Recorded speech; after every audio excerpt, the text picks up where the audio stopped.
한 사람은 음주운전으로 사람을 죽이고 시신을 유기했지만 다른 한 사람은 4명을 살해한 뒤 스스로 목숨을 끊었습니다. 조영기 대 이호성.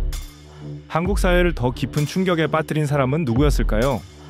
지금부터 그들의 이야기 그리고 두 사건이 남긴 그림자를 살펴보겠습니다. 조영기는 1980년대 후반부터 1990년대 초반까지 예능, 드라마 그리고 영화에서까지 전방위에서 활약했습니다. 당시 그는 국민 개그맨으로 불릴 만큼 폭넓은 인지도를 자랑했죠. 빠른 말재주와 특유의 순발력, 관찰력으로 만들어낸 개그는 시대의 유행어가 되기도 했습니다. 그의 얼굴이 TV에 나오면 시청률이 오를 정도로 조영기는 흥행 보증수표라는 말이 어색하지 않은 인물이었습니다. 그는 연기와 예능을 넘나들며 다수의 상을 받았습니다. PD상, 버라이어티, 남자 최우수상, 특별상 등 여러 수상 경력은 그가 방송계에서 얼마나 신뢰받는 인물이었는지를 보여줍니다. 대중은 그를 단순한 코미디언이 아니라 하나의 브랜드로 받아들였습니다. 그의 웃음에는 유쾌함이, 말투에는 익숙한 친근함이 있었죠. 그만큼 사람들의 기억 속 조영기는 늘 재미있고 착한 방송인이었습니다. 반면 이호성은 스포츠계의 영웅이었습니다.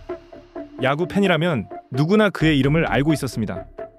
호랑이 군단 혜태 타이거즈의 4번 타자로서 결정적인 순간마다 홈런을 터뜨리는 모습은 팬들에게 전율을 안겨줬습니다.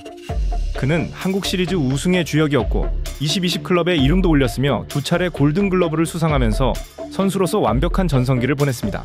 그의 경기 장면은 스포츠 뉴스의 단골이었고 어린 팬들이 방망이를 쥐고 그의 타격폼을 흉내냈습니다. 야구 팬들에게 그는 단순한 선수 그 이상이자 승리의 상징이었습니다. 그의 이름은 혜태 왕조의 영광과 함께 기억될 뻔했습니다. 하지만 대중의 박수와 찬사를 받던 두 사람이 훗날 범죄자라는 이름으로 불 거라 예상한 사람은 아무도 없었습니다. 그만큼 충격은 컸고 실망은 깊었습니다. 1991년 8월 강원도 정선의 한 도로에서 조영기는 술을 마신 뒤 차량을 몰았습니다.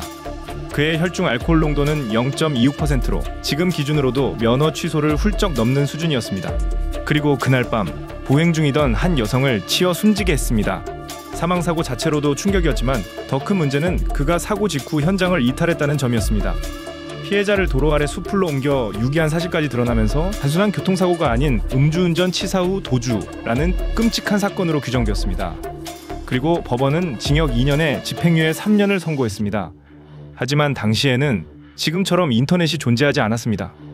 대중은 사건의 전말을 정확히 알지 못했고 언론은 짧은 보도만 내보냈습니다. 결국 그는 사건 후 일정 기간이 지나 다시 방송 활동을 재개할 수 있었습니다. 그가 출연하는 프로그램은 여전히 인기를 얻었고 세월이 흐르며 사건은 서서히 잊혀지는 듯 보였습니다. 그러나 세상은 달라졌습니다. 2000년대 후반부터 인터넷과 커뮤니티, 유튜브가 대중화되면서 묻혀있던 사건이 다시 세상에 드러났습니다. 사건의 구체적인 정황과 판결문 내용이 퍼지며 대중은 분노했습니다. 그의 방송 출연 소식이 전해질 때마다 비판 여론은 폭발했고 댓글과 기사에는 수많은 비난이 쏟아졌습니다. 결국 그는 공식적인 제재 없이도 방송계에서 사실상 퇴출되었습니다. 다시 복귀를 시도했지만 시청자들은 그를 받아들이지 않았습니다. 그의 이름이 언급될 때마다 온라인에서는 조롱과 비난이 이어졌고 킬러조라는 조롱성 별칭이 등장하기도 했습니다. 조영기 사건은 한국 사회에 중요한 인식을 남겼습니다. 음주운전은 단순한 실수가 아니라 살인행위에 가까운 범죄라는 경각심이었습니다. 그는 대중의 기억 속에서 웃음을 주던 방송인이 아닌 음주운전 사망사고의 상징으로 남게 되었습니다.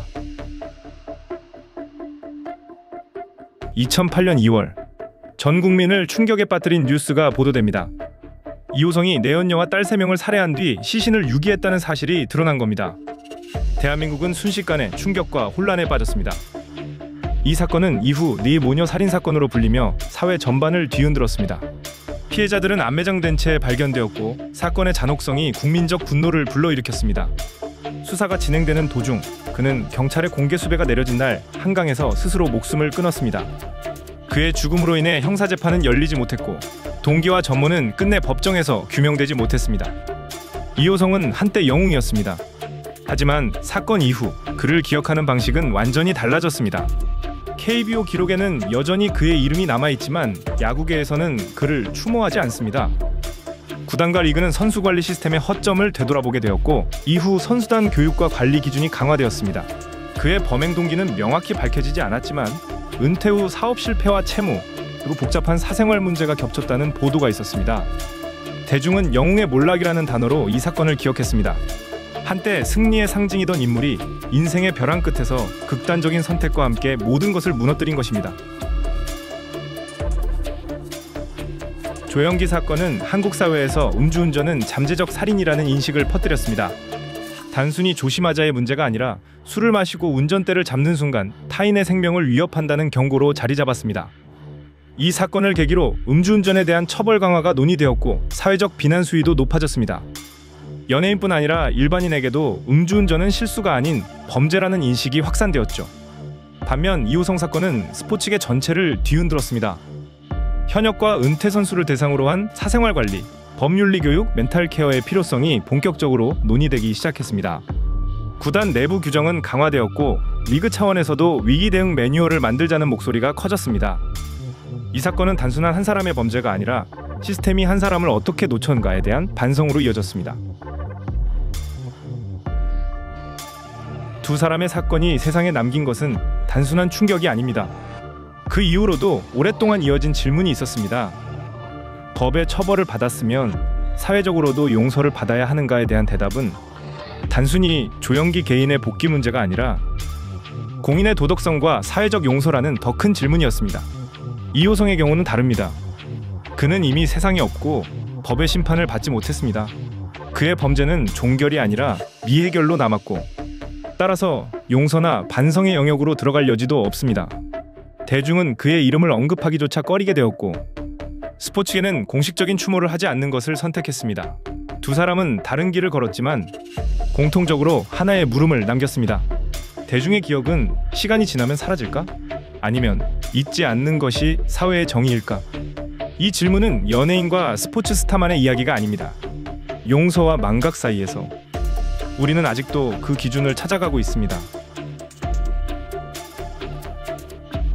물론 범죄의 경중만 본다면 4명을 살해하고 스스로 목숨을 끊은 이호성 사건이 훨씬 더 무겁습니다. 그러나 조영기 사건 역시 음주운전, 사망, 도주라는 최악의 조합으로 대중문화계와 사회 전체에 새로운 윤리 기준을 세웠습니다.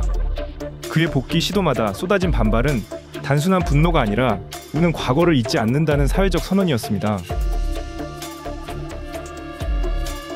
조영기와 이호성, 한 사람은 음주운전 사망사고의 가해자, 다른 한 사람은 다중살인의 범인. 연예계와 스포츠계에서 두 이름 모두 어두운 기억 속에 남았습니다. 여러분은 한국 사회에 더 큰 충격을 남긴 사람이 누구라고 생각하십니까? 그리고 이 사건들은 앞으로 어떻게 기억되어야 한다고 생각하십니까? 댓글로 여러분의 의견을 남겨주세요. 끝까지 시청해주셔서 감사합니다.